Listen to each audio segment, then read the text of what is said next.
Necrotizing fasciitis, or a flesh-eating bacteria, is an infection of the deeper skin and tissues of the body. It is a pretty rare condition, and it presents in patients who have a compromised immune system.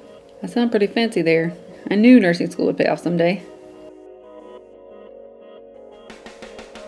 To recreate this wound with makeup, I started with a layer of red number 2 and mixed it with a layer of red number 7, and this is from the Real Color Wheel palette. I apply these colors with a sponge and a stippling motion, and I find when I use a stippling motion it creates a very realistic effect. Next, I used a Kleenex dabbed in alcohol to remove some of the patches of red. I wanted the skin to kind of show through. The product I'm going to be using, which is 3rd Degree, is translucent, so it's going to show some of those colors through it, and I wanted patches of skin to show through.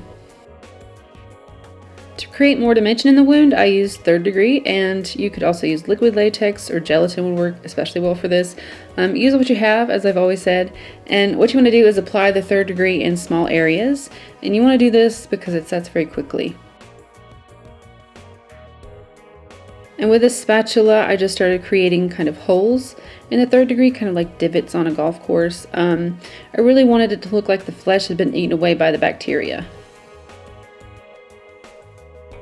I created both small and large holes, and I did this mainly to replicate how bacteria attacks certain areas of flesh more than it would others. You know, if it's concentrated in a certain area, it's going to show, you know, it's going to be a deeper hole.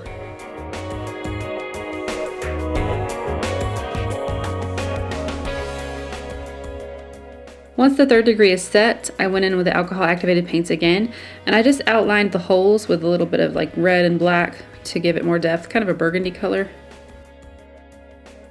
And I also blended red onto the edges of the wound with a Q-tip. It's kind of like it's infected, and it's that area around the wound that would be kind of reddish and irritated. I cut the shininess of the 3rd Degree around the wound, and I just used my face powder and just dusted it lightly around the wound. To mimic dead or dying tissue, I used a black eyeshadow from Softbox and dabbed it around the wound. There's no real rhyme or reason to where you add the black, just add it where you think it looks best.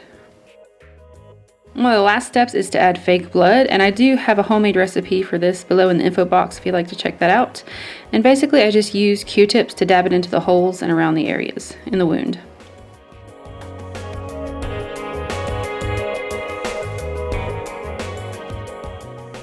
To finish this one off, I added castor seal, and I use this to add a little shine to the wound and also to dilute the blood.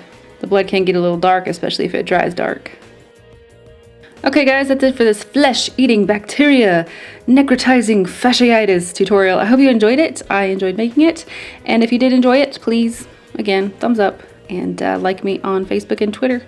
Otherwise, thank you all so much for watching. I hope you're having a marvelous, wonderful day, and take care. Bye.